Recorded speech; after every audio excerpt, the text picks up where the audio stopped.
जोहार दोस्तों, मैं Ranjit Kumar study for goals पर आप सबों का स्वागत करता हूं। फ्रेंड्स, आज है 2 दिसंबर 2024 और आज के इस डेली झारखंड करंट अफेयर के लेक्चर में हम पिछले 1-2 दिनों में बनने वाले झारखंड के एक्सट्रीमली इंपॉर्टेंट करंट अफेयर देखेंगे।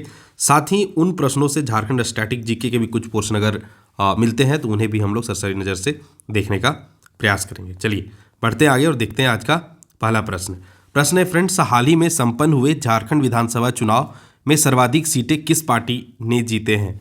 तो आई होप कि आप यह प्रश्न से रूबरू होंगे और आप अगर चुनाव में ध्यान रख रहे होंगे तो इसका आंसर आप जानते होंगे। तो इसका सही आंसर है फ्रेंड्स, झारखंड मुक्ति मोर्चा को सर्वाधिक सीटें मिली। कितनी सीटें मिली फ्रेंड्स? तो जो झारखंड में 81 विधानसभा सीट है उनमें से 34 विधानसभा सीटों पे झारखंड मुक्ति मोर्चा के जो प्रत्याशी हैं वह विजयी रहे हैं। एक झारखंड लोकतांत्रिक क्रांतिकारी मोर्चा JLKM, इसका पूर्ण रूप याद रखिए, यह नई पार्टी थी और इनका बहुत बड़ा रोल रहा इस बार के इलेक्शन में। तो यहाँ से इस पार्टी से जुड़े मतलब अगर एग्जाम पॉइंट ऑफ व्यू से देखें तो इनके अध्यक्ष कौन है, तो जयराम महतो है। यह प्रश्न आपसे पूछा जा सकता है। साथ ही इसका पूर्ण रूप क्या है JLKM का, यह पूछा जा सकता है। तो यह ध्यान रखिए, झारखंड लोकतांत्रिक क्रांतिकारी मोर्चा। ठीक है, चलिए तो फ्रेंड्स, झारखंड विधानसभा चुनाव 2024 में हेमंत सोरेन की झारखंड मुक्ति मोर्चा को 34 सीटें मिली है और इंडिया गठबंधन को कुल कितनी सीटें मिले? 56 सीटों के साथ बहुमत में रही और इनकी अभी सरकार बनी है। ठीक है, झारखंड विधानसभा चुनाव 2024 का जो परिणाम था फ्रेंड्स वो इस प्रकार से था। JMM को 34 सीटें, BJP को 21 सीटें, कांग्रेस को 16, राजद को 4, CPI माले को 2 सीटें मिली है। इसका पूर्ण रूप आप ध्यान रखिए, CPI MLL का फुल फॉर्म आपसे पूछा जा सकता है मे बी। तो इसका फुल फॉर्म है friends communist party of India. इस L का मतलब हुआ लिबरेशन और ML का मतलब हुआ मार्क्सिस्ट एंड लेनिनिस्ट। ठीक है, यह इसका पूर्ण रूप है।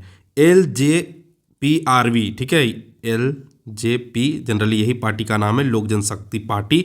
और RV मतलब यह रामविलास पासवान की जो पार्टी थी, जो बाद में यह पार्टी 2000 पहले यह पार्टी जो LJP था फ्रेंड्स, LJP लोक जनशक्ति पार्टी, वो उसका गठन रामविलास पासवान जी के द्वारा 2000 में किया गया था।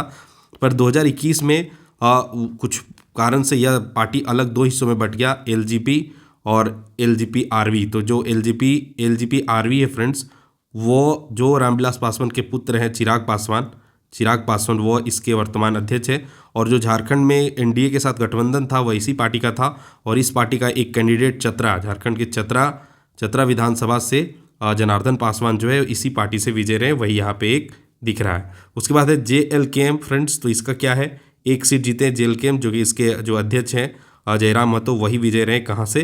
तो डुमरी से। ठीक है, कहाँ से? डुमरी से। आजसू 1 सीट जीतने में सफल रहा है और जदयू को 1 सीट मिला और इस प्रकार से टोटल 81 सीट पे विभिन्न पार्टियों के जो विधायक प्रतिनिधि हैं वह चुने गए हैं। चलिए दूसरा प्रश्न है, 28 नवंबर 2024 को हेमंत सोरेन झारखंड के खाली स्थान मुख्यमंत्री के रूप में शपथ लिए हैं। तो ऐसा प्रश्न PGT वगैरह या फिर भी हाल फिलहाल जो एग्जाम हुए हैं उसमें 11वें जब ये थे मुख्यमंत्री 2019 में बने थे तो उस प्रकार से प्रश्न पूछा गया है। तो क्या पता कि इस बार भी आने वाले एग्जाम में प्रश्न पूछा जाए कि जब 28 नवंबर 2024 को हेमंत सोरेन झारखंड के कैवें मुख्यमंत्री के रूप में कार्यकाल के हिसाब से कैवें मुख्यमंत्री के रूप में शपथ लिए, तो इसका सही आंसर हो जाएगा फ्रेंड्स 14वें मुख्यमंत्री के रूप में वे शपथ लिए। 13वें मुख्यमंत्री के रूप में भी शपथ यही लिए थे। 12वें मुख्यमंत्री कौन थे फ्रेंड्स? तो चंपाई सोरेन थे। और फिर 11वें मुख्यमंत्री कौन थे? तो 11वें भी ये थे हेमंत सोरेन ही थे।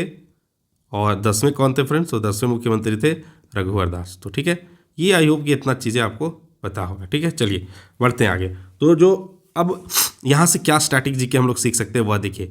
तो झारखंड में अब तक जितने भी मुख्यमंत्री बने हैं फ्रेंड्स वह मैं सरसरी नज़र से आपको बता देता हूँ क्योंकि यहाँ से एग्जाम में प्रश्न पूछे जाते हैं। तो झारखंड के जो पहले मुख्यमंत्री फ्रेंड थे वो कौन थे? तो बाबूलाल मरांडी। 10th स्तर के एग्जाम में ऐसे भी प्रश्न आपको कांस्टेबल वगैरह में देखने को मिल सकता है कि झारखंड के पहले मुख्यमंत्री कौन थे, पहले राज्यपाल कौन थे, ऐसे भी प्रश्न देखने को मिलते हैं, आसान प्रश्न। ठीक है, तो पहले मुख्यमंत्री थे बाबूलाल मरांडी, इनका कार्यकाल था 15 नवंबर 2000 से 17 मार्च 2003 तक। दूसरे मुख्यमंत्री बने थे अर्जुन मुंडा, इनका कार्यकाल था 18 मार्च 2003 से 2 मार्च 2005 तक। तीसरे मुख्यमंत्री बने शिबू सोरेन, जो कि बहुत छोटे कार्यकाल के लिए थे, 2 मार्च 2005 से 12 मार्च 2005 तक।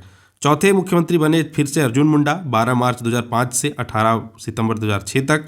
पांचवें मुख्यमंत्री बने थे मधु कोड़ा और एकमात्र झारखंड में भी क्या हुआ कि निर्दलीय मुख्यमंत्री बनने वाले कौन है? तो मधु कोड़ा है, ध्यान रखिएगा। 18 सितंबर 2006 से 27 अगस्त 2008 तक ये झारखंड के मुख्यमंत्री रहे। छठा है फ्रेंड्स शिबू सोरेन मुख्यमंत्री बने 18 सितंबर 2006 से 27 अगस्त 2008 तक शिबू सोरेन झारखंड के मुख्यमंत्री रहे। पहली बार राष्ट्रपति शासन लगा फ्रेंड्स झारखंड में। देखिए ये वेरी वेरी इंपॉर्टेंट है, यहाँ से प्रश्न एग्जाम में पूछा जाता है। पहली बार झारखंड राष्ट्रपति शासन लगा था 19 जनवरी 2009 को, और 29 दिसंबर 2009 तक झारखंड में पहली बार राष्ट्रपति शासन लगा हुआ था।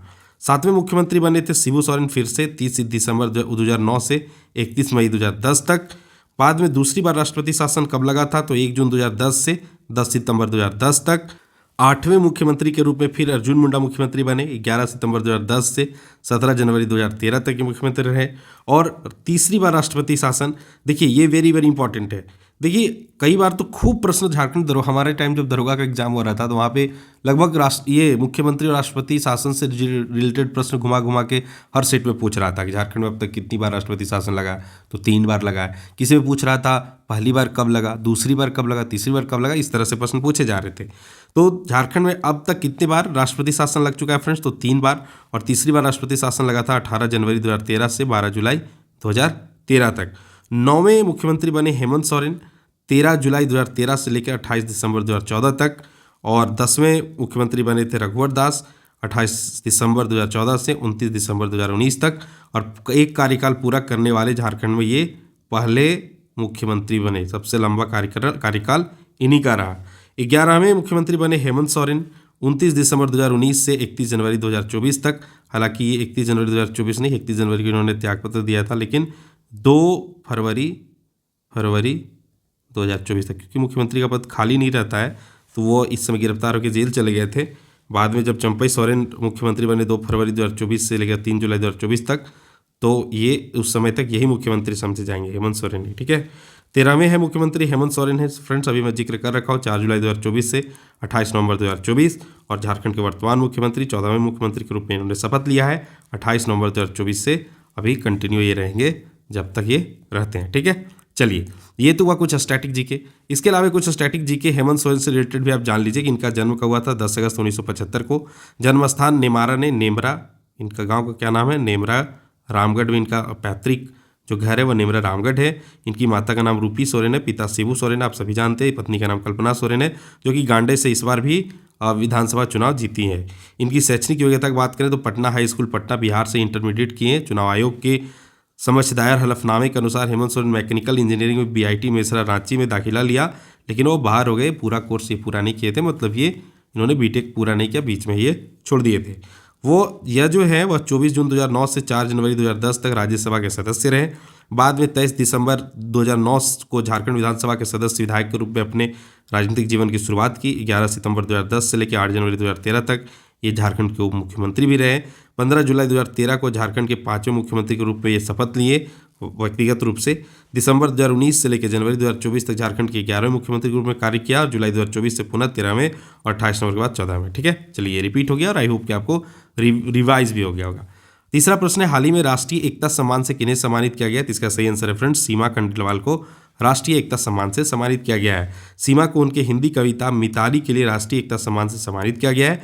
भोपाल के हिंदी भवन में आयोजित विश्व हिंदी रचनाकार मंच द्वारा राष्ट्रीय एकता सम्मान से सम्मानित किया गया। इसमें भारत देश के विभिन्न राज्यों के 88 रचनाकारों ने भाग लिया था।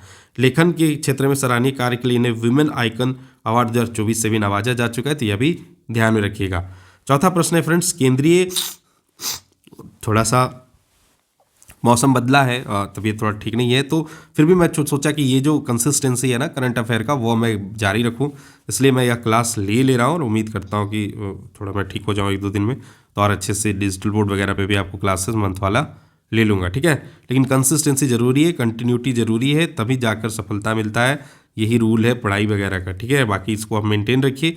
जो नए ग्रेजुएट हैं, जो नए अभी या फिर ग्रेजुएशन वगैरह में पढ़ रहे हैं, तो अभी से ही आप पढ़ेंगे तब जाकर आपको राइट टाइम पे सफलता मिल जाएगा। ठीक है, केंद्रीय महिला एवं बाल विकास मंत्री अन्नपूर्णा देवी ने किस अभियान की शुरुआत की है? तो इसका सही आंसर है फ्रेंड्स, बाल विवाह मुक्त भारत अभियान। ठीक है, बाल विवाह मुक्त भारत अभियान की शुरुआत केंद्रीय महिला एवं बाल विकास मंत्री अन्नपूर्णा देवी के द्वारा किया गया है। अन्नपूर्णा देवी जो है कोडरमा से सांसद है और झारखंड की रहने वाली है, तो इसलिए इंपॉर्टेंट हो जाता है। केंद्रीय महिला एवं बाल विकास मंत्री अन्नपूर्णा देवी ने बाल विवाह मुक्त भारत अभियान की शुरुआत की है। इस अभियान के तहत एक विशेष पोर्टल का भी अनावरण किया गया है। भारत में हर 5 में से 1 लड़की का बाल विवाह होता है, तो इसे रोकने के लिए यह अभियान शुरू किया गया। ठीक है, 5वां प्रश्न है फ्रेंड्स, प्रधानमंत्री नरेंद्र मोदी ने 29 अक्टूबर को जनजातीय समुदाय के किस प्रमुख नेता को उनकी जयंती पर श्रद्धांजलि दी है? देखिए, डेली ना मतलब डेली उस लेवल के करंट अफेयर झारखंड में बन नहीं पाते हैं। हर दिन 5 से 7 करंट अफेयर झारखंड में बन जाए ये जरूरी नहीं है। तो मैं करंट अफेयर वगैरह आज पेपर जब मॉर्निंग में पढ़ा तो देखा एक भी करंट अफेयर नहीं बन रहा है। इसलिए कुछ प्रश्न जो इंपॉर्टेंट है वो मैं पुराने प्रश्न भी शामिल कर देता हूँ, ताकि कम से कम 10-12 मिनट का करंट अफेयर का लेक्चर हो, ताकि कुछ आप सीखें। तो इसका सही आंसर है फ्रेंड्स, कार्तिक उरांव का जो ये क्या कहते हैं जयंती था वह 29 अक्टूबर को था और प्रधानमंत्री के द्वारा इन्हें श्रद्धांजलि दिया गया था। और कार्तिक उरांव झारखंड के एक जाने माने हस्ती है, तो इसलिए इंपॉर्टेंट है, ध्यान रखिएगा। कार्तिक उरांव जनजातीय समुदाय के प्रमुख नेता और कांग्रेस के वरिष्ठ सदस्य थे। उनका जन्म 29 अक्टूबर 1924 को गुमला जिले के करौंद लीला टोली गाँव में हुआ था।